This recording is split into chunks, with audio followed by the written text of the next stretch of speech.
ಭಾರತದ ಮೇಲೆ ಆಕ್ರಮಣಕಾರ ಹಾಗೂ ಮತಾಂಧ ಮೊಹಮ್ಮದ್ ಗಜ್ನಿ ಧ್ವಂಸ ಮಾಡಿದಂತಹ ರೀತಿ, ದೇಗುಲಗಳನ್ನು ಧ್ವಂಸ ಮಾಡಿದಂತಹ ರೀತಿ ನಿಮಗೆಲ್ಲ ಗೊತ್ತೇ ಇದೆ. ಇದರ ಭಾಗವಾಗಿ ಸೋಮನಾಥ ದೇವಾಲಯದ ಮೇಲೆ ಆತ ಎಷ್ಟು ಬಾರಿ ಅಟ್ಯಾಕ್ ಮಾಡಿದ್ದ ಅನ್ನೋದು ಕೂಡ ಗೊತ್ತೇ ಇದೆ ನಿಮಗೆ. ಸೊ ಜ್ಯೋತಿರ್ಲಿಂಗ ಮರುಸ್ಥಾಪನೆಯ ಕೆಲಸ ಆಗ್ತಾ ಇದೆ. 1000 ವರ್ಷಗಳ ಬಳಿಕ ಬೆಂಗಳೂರಿನಲ್ಲಿ ಅಪರೂಪದ ಶಿಲೆಯ ಶಿವಲಿಂಗದ ಮರು ದರ್ಶನ ಆಗಲಿದೆ. ಮೊಹಮ್ಮದ್ ಗಜ್ನಿಯಿಂದ ಧ್ವಂಸವಾಗಿದ್ದ ಸೋಮನಾಥ ಶಿವಲಿಂಗದ ಒಂದು ಭಾಗ ಈಗ ಬೆಂಗಳೂರಿನ ಆರ್ಟ್ ಆಫ್ ಲಿವಿಂಗ್ ನಲ್ಲಿದೆ.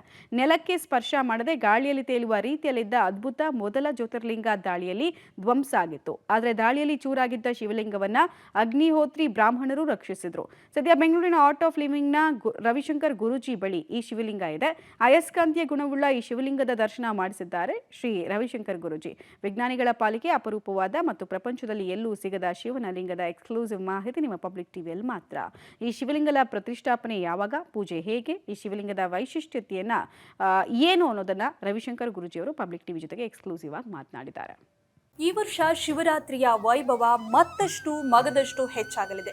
ಯಾಕಂದ್ರೆ ಮೊಹಮ್ಮದ್ ಗಜ್ನಿಯಿಂದ ಧ್ವಂಸವಾಗಿದ್ದಂತಹ ಸೋಮನಾಥದ ಶಿವಲಿಂಗದ ಒಂದು ಭಾಗದ ದರ್ಶನ 1000 ವರ್ಷಗಳ ಬಳಿಕ ನಮಗೆ ಲಭ್ಯವಾಗಲಿದೆ. ಅಚ್ಚರಿಯಾದ್ರೂ ಇದು ಸತ್ಯ. ಆ ಶಿವಲಿಂಗದ ಒಂದು ಭಾಗ ಈಗ ಆರ್ಟ್ ಆಫ್ ಲಿವಿಂಗ್ ನಲ್ಲಿದೆ. ನಮ್ಮ ಜೊತೆ ಆರ್ಟ್ ಆಫ್ ಲಿವಿಂಗ್ ನ ಶ್ರೀ ರವಿಶಂಕರ ಗುರೂಜಿಗಳಿದ್ದಾರೆ. ಗುರುಗಳೇ, ತಮಗೆ ಆತ್ಮೀಯವಾಗಿರುವಂತಹ ಸ್ವಾಗತ ಕಾರ್ಯಕ್ರಮಕ್ಕೆ. ಗುರುಗಳೀಗ ಅವತ್ತು ದಾಳಿಗೆ ಒಳಗಾಗಿದ್ದಂತಹ ಈ ಶಿವಲಿಂಗ ತಮ್ಮಲ್ಲಿಗೆ ಹೇಗೆ ತಲುಪ್ತು, ಜೊತೆಗೆ ಆ ದರ್ಶನವನ್ನ ಪಬ್ಲಿಕ್ ಟಿವಿ ವೀಕ್ಷಕರಿಗೆ ಮಾಡಿಸೋದಾದ್ರೆ ಗುರುಗಳೇ? ಖಂಡಿತ ಮಾಡಿಸೋಣ. ಇದು 1000 ವರ್ಷದ ಹಿಂದೆ ಮೊಹಮ್ಮದ್ ಗಜ್ನಿ ಅವರು ಇಂಡಿಯಾಗೆ 17 ಸಲ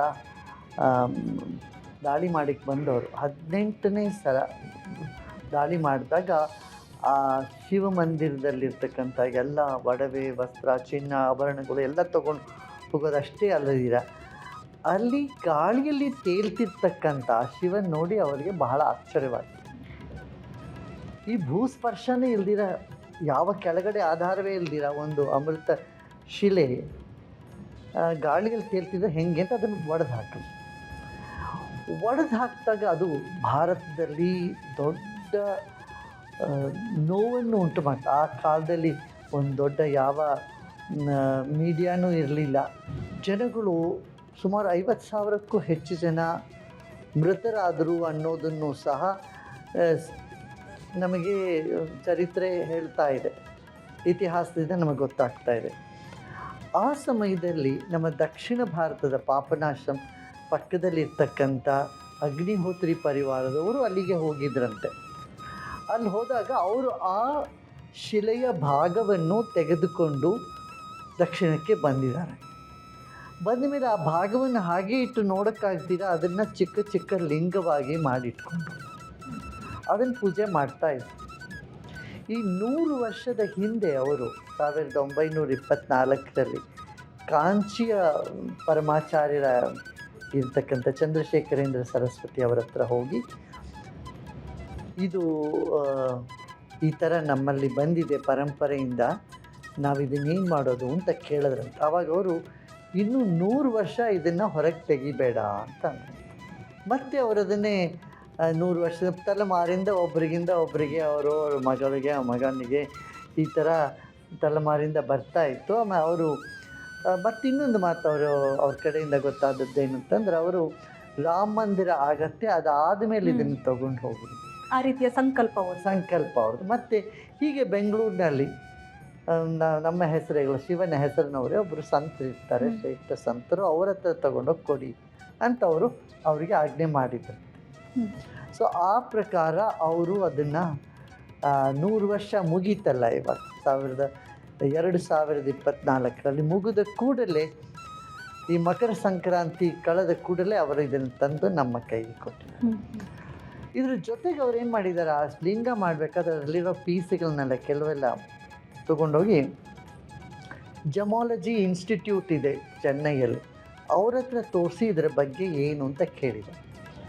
ಆವಾಗ ಅವರು ಅದನ್ನು ವಿಶ್ಲೇಷಣೆ ಮಾಡಿ ಇದರಲ್ಲಿ ಕಬ್ಬಿಣವೇ ಇಲ್ಲ, ಅಂಶ ಬಹಳ ಕಡಿಮೆ, 2% ಅಷ್ಟೇ ಕಬ್ಬಿಣ ಇದೆ, ಇದು ಒಂದು ಅದ್ಭುತವಾದ ಶಿಲೆ, ಇಂಥ ವಸ್ತು ನಮ್ಮ ಪ್ರಪಂಚದ್ದೇ ಅಲ್ಲ, ಇಲ್ಲವೇ ಇಲ್ಲ ಅಂತಂದ್ರು. ಇಲ್ಲೂ ನಾವು ಹಲವಾರು ಭೂವಿಜ್ಞಾನಿಗಳನ್ನ ಜಿಯೋಲಜಿಸ್ಟ್ ಕರೆದು ತೋರಿಸಿದ್ವಿ. ಅವರು ಎಲ್ಲ ಹೇಳಿದ್ರು ನೋಡಿ, ಮ್ಯಾಗ್ನೆಟ್ ಅಂದರೆ ಅದಕ್ಕೆ ಒಂದು ನಾರ್ತ್ ಪೋಲ್ ಸೌತ್ ಪೋಲ್ ಇರ್ತದೆ. ಈ ಶಿಲೆಯಲ್ಲಿ ಮಧ್ಯದಲ್ಲಿದೆ ಮ್ಯಾಗ್ನೆಟ್ಟು, ಅದೊಂದು ವಿಶೇಷ. ಮತ್ತು ಇದರಲ್ಲಿ ಬೇರಿಯಮ್ ಇದೆ, ಮಿಕ್ಕಿದ್ದೆಲ್ಲ ವಸ್ತುಗಳು ಇದೆ. ಅವರಂದರು ಈ ಥರದ್ದೊಂದು ವಸ್ತುವನ್ನು ನಾವೆಲ್ಲೂ ನೋಡಿಲ್ಲ, ಇದು ಮಿಟಿರಿಯಾಯ್ಟಿಂದನೋ ಅಥವಾ ಬೇರೆ ಯಾವುದೋ ಗ್ರಹದಿಂದ ನಮ್ಮ ಪೃಥ್ವಿಗೆ ಬಂದಿದೆ ಅಂತ ಹೇಳ್ತಾರೆ.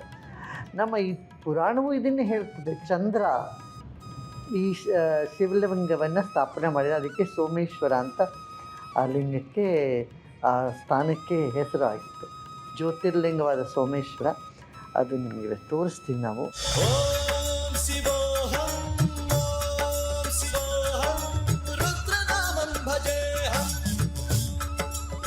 ಈಗ ಭಗವಂತನ ಕಡೆಗೆ ಹೋಗೋಣ, ಶಿವಲಿಂಗವನ್ನೇ ನೋಡೋಣ. ನೋಡಿ, ಇದು 2 ಅಂಶ. ಈಗ ಈ ಒಂದು ಶಿವಲಿಂಗವನ್ನು ಇಲ್ಲಿ ಇಟ್ಟಿದ್ದೀವಿ ನಾವು. ಗುರುಗಳೇ, ಅದು ಒಂದು ಭಾಗವನ್ನ ಶಿವಲಿಂಗದ ಆಕಾರವನ್ನ ಕೊಟ್ಟಿದ್ದಾರೆ. ಅದೇ ಓ,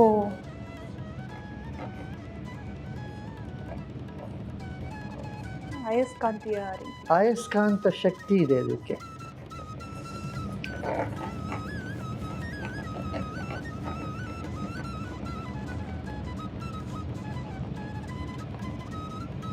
ತುಂಬಾ ಆಶ್ಚರ್ಯವಾಗಿರ್ತಕ್ಕಂಥ. ಇಷ್ಟೇ ಅಲ್ಲ, ಅದರ ಒಳ್ಳೆಯ ಒಂದು ತರಂಗ, ವೈಬ್ರೇಷನ್ ಇದರಿಂದ ಉಂಟಾಗತ್ತೆ. ಅದಕ್ಕೆ ಈ ಶಿವರಾತ್ರಿ ಮೊದಲನೇ ಸಲ, 1000 ವರ್ಷ ಆದಮೇಲೆ ಮೊದಲನೇ ಸಲ ಶಿವರಾತ್ರಿಗೆ ನಮ್ಮ ಕರ್ನಾಟಕದಲ್ಲಿ ಬಂದಿದ್ದಾನೆ ಶಿವ. ಇದರಿಂದ ಎಲ್ಲರಿಗೂ ಒಳ್ಳೆಯದಾಗಲಿ ಅಂತ ಪ್ರಾರ್ಥನೆ ಮಾಡ್ಕೋತಾ ಇದ್ದೀವಿ. ಇಡೀ ದೇಶದ ಸುಭಿಕ್ಷವಾಗಿರಲಿ, ಜನರಲ್ಲಿ ಸೌಮನಸ್ಯ, ಸಮಾಧಾನ ಉಂಟಾಗಲಿ, ಮತ್ತು ಎಲ್ಲರೂ ಸಂತೋಷವಾಗಿರಲಿ ಅನ್ನೋ ಒಂದು ಸಂಕಲ್ಪದಿಂದ ಶಿವರಾತ್ರಿಯನ್ನು ಮಾಡ್ತಾಯಿದ್ದೀವಿ. ಇಲ್ಲಿ ದರ್ಶನಕ್ಕೂ ಇಡ್ತೀವಿ. ಆ ದರ್ಶನಕ್ಕೆ ಇಲ್ಲಿ ಇರ್ತದೆ, ಜನ ಬಂದು ದರ್ಶನ ಮಾಡ್ಕೊಂಡು ಹೋಗ್ತಾರೆ. ಗುರುಗಳು, ಇಲ್ಲಿ ಎಷ್ಟು ಸಮಯ ಅದಕ್ಕೆ ಪೂಜೆಯನ್ನು ನಡೆಸ್ತಾರೆ? ಮತ್ತು ಪ್ರತಿಯೊಬ್ಬರ ಪ್ರಶ್ನೆ, ಗತಕಾಲದ ಆ ವೈಭವ ಮತ್ತೆ ಮರುಕಳಿಸುತ್ತಾ, ಅಲ್ಲಿ ಪ್ರತಿಷ್ಠಾಪನೆ ಆಗುತ್ತಾ, ಯಾವ ರೀತಿ ಗುರುಗಳು, ಅದ್ರ ಬಗ್ಗೆ ಮಾತಾಡೋದಾದ್ರೆ? ಅದನ್ನು ನಾವಿನ್ನೂ ವಿಚಾರ ಮಾಡ್ತಾ ಇದ್ದೀವಿ.